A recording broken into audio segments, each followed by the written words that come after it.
ഭക്തരെ, ഏവർക്കും എൻ്റെ നമസ്കാരം. കേരള ചരിത്രത്തിന്റെ ഗതി തിരിച്ചുവിട്ട സാമൂഹിക നവോത്ഥാനത്തിന് അടിത്തറയിട്ട സുവർണ അധ്യായമായ അരുവിപ്പുറം ശിവപ്രതിഷ്ഠയെക്കുറിച്ചും അതിന് നേതൃത്വം നൽകിയ ശ്രീനാരായണ ഗുരുവിനെ കുറിച്ചും ഏതാനും വാക്കുകൾ സംസാരിക്കാനാണ് ഞാനിന്നിവിടെ നിൽക്കുന്നത്. 1888 ശിവരാത്രി നാളിലാണ് തിരുവനന്തപുരം ജില്ലയിലെ നെയ്യാറ്റിന്റെ തീരത്തുള്ള മനോഹരമായ അരുവിപ്പുറത്ത് നാരായണ ഗുരുദേവൻ ആ ചരിത്ര പ്രസിദ്ധമായ ശിവപ്രതിഷ്ഠ നടത്തിയത്. കേവലം ഒരു ക്ഷേത്രപ്രതിഷ്ഠ എന്നതിലുപരി അന്നത്തെ അനാചാരങ്ങൾക്കെതിരെയുള്ള ഒരു മഹാവിപ്ലവമായിരുന്നു അത്. ഈ വിപ്ലവത്തിന് തിരിതെളിച്ച നാരായണ ഗുരുദേവൻ കേവലം ഒരു സന്യാസി മാത്രമായിരുന്നില്ല, മറിച്ച് കേരളം കണ്ടതിൽ വെച്ച് ഏറ്റവും വലിയ സാമൂഹിക പരിഷ്കർത്താവായിരുന്നു. അറിവിന്റെയും ആത്മീയതയുടെയും വെളിച്ചം കൊണ്ട് ജനമനസ്സുകളിലെ ഇരുട്ടകറ്റിയ മഹാത്മാവായിരുന്നു അദ്ദേഹം. ജാതി ചിന്തകൾക്കപ്പുറം മനുഷ്യന്റെ ഗുണത്തിനാണ് പ്രാധാന്യമെന്ന് അദ്ദേഹം വിശ്വസിച്ചു. വിദ്യ കൊണ്ട് പ്രബുദ്ധരാകുവിൻ, സംഘടന കൊണ്ട് ശക്തരാകുവിൻ എന്ന ഗുരുവിന്റെ ആഹ്വാനം അധസ്ഥിത വർഗത്തിന് വലിയൊരു ആത്മവിശ്വാസമാണ് നൽകിയത്. അക്കാലത്തെ കേരളത്തിന്റെ സാമൂഹികാവസ്ഥ നമുക്കറിയാം.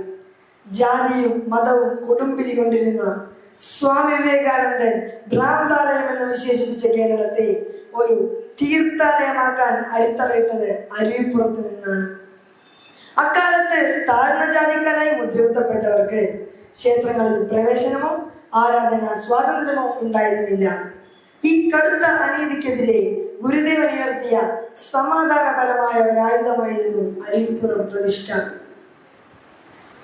നെയ്യാറ്റിലെ ശങ്കരൻകുഴി എന്ന കയറ്റിൽ നിന്നും മുങ്ങിയെടുത്ത ശിലയെ പ്രതിഷ്ഠിച്ചുകൊണ്ട് ആരാധനാ സ്വാതന്ത്ര്യം ഏതെങ്കിലും ഒരു വിഭാഗത്തിന്റെ മാത്രം കുത്തകയല്ല എന്ന് അദ്ദേഹം പ്രഖ്യാപിച്ചു. കല്ലിനെയല്ല, മറിച്ച് മനുഷ്യന്റെ ആത്മാഭിമാനത്തെയാണ് ഗുരു അന്നിവിടെ പ്രതിഷ്ഠിച്ചത്. ഈ സംഭവത്തെ ഗുരുഗീതത്തിൽ വളരെ വ്യക്തമായി പരാമർശിക്കുന്നു. ഒരുവരും ചെയ്യാത്ത ധീരകർമ്മം, നവയോഗി അന്നനുഷ്ഠിച്ച ധർമ്മം, ആദ്യറിഞ്ഞങ്ങു പാഞ്ഞെടുത്തു എന്തെന്തു ധിക്കാരമാണിവിടെ, തമ്പുരാന്മാരെ പുലമ്പിടേണ്ട, ബ്രാഹ്മണ ദൈവം ഇവിടെയില്ല, നമ്മുടെ ദേവനെ വെച്ചുപോലും പാപങ്ങൾ വന്നു മടങ്ങിടട്ടെ. പ്രതിഷ്ഠയെ ചോദ്യം ചെയ്യാനും ശാസ്ത്രവിധികൾ പറഞ്ഞ് കുറ്റപ്പെടുത്താനും വന്ന സവർണ പ്രമാണികളോട് ഗുരു അന്ന് ശാന്തനായി പറഞ്ഞ മറുപടി ചരിത്രത്തിൽ സുവർണ ലിപികളാൽ രേഖപ്പെടുത്തപ്പെട്ടതാണ്. നാം നമ്മുടെ ശിവനെയാണ് പ്രതിഷ്ഠിച്ചത്, ബ്രാഹ്മണ ശിവനെയല്ല. ആ ഒറ്റ വാക്കിൽ ജാതീയമായ മേൽക്കൊരുമയുടെയും പൗരോഹിത്യത്തിന്റെയും എല്ലാ യുക്തികളെയും ഗുരു കാറ്റിൽ പറത്തി.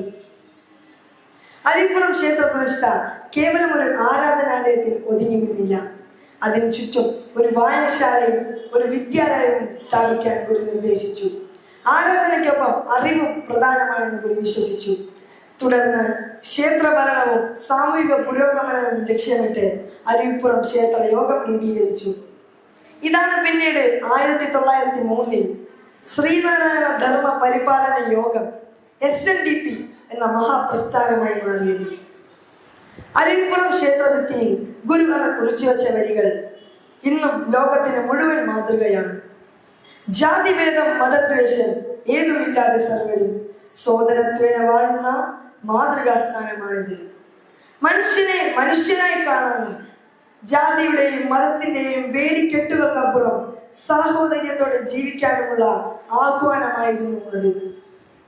ഒരു ജാതി, ഒരു മതം, ഒരു ദൈവം, മനുഷ്യന് എന്ന ഗുരുവിന്റെ വിശ്വദർശനത്തിന്റെ പ്രായോഗിക രൂപമായിരുന്നു അരുവിപ്പുറം. അരുവിപ്പുറം പ്രതിഷ്ഠ നടന്ന് പതിറ്റാണ്ടുകൾ കഴിഞ്ഞിട്ടും ഇന്നും അതിന്റെ പ്രസക്തി നഷ്ടപ്പെട്ടിട്ടില്ല. മനുഷ്യൻ ജാതിയുടെയും മതത്തിന്റെയും രാഷ്ട്രീയത്തിന്റെയും പേരിൽ പരസ്പരം അകലുകയും മതിൽക്കെട്ടുകൾ തീർക്കുകയും ചെയ്യുമ്പോൾ അരുവിപ്പുറം നൽകുന്ന സാഹോദര്യത്തിന്റെ സന്ദേശം നാം കൂടുതൽ ഉറക്കെ വിളിച്ചു പറയേണ്ടതുണ്ട്. ഭേദചിന്തകളില്ലാത്ത നല്ല നാളേക്കായി ഗുരുദേവൻ തെളിച്ച ആ വലിയ വെളിച്ചം നമ്മുടെ ഓരോരുത്തരുടെ മനസ്സിലും വഴികാട്ടിയാകട്ടെ എന്ന് ആശംസിച്ചുകൊണ്ട് ഞാൻ എൻ്റെ വാക്കുകൾ നിർത്തുന്നു. ഇത്രയും നേരം എന്നെ കേട്ടിരുന്ന ഏവർക്കും നന്ദി. ഗുരുദേവ ധർമ്മം ജയിക്കട്ടെ.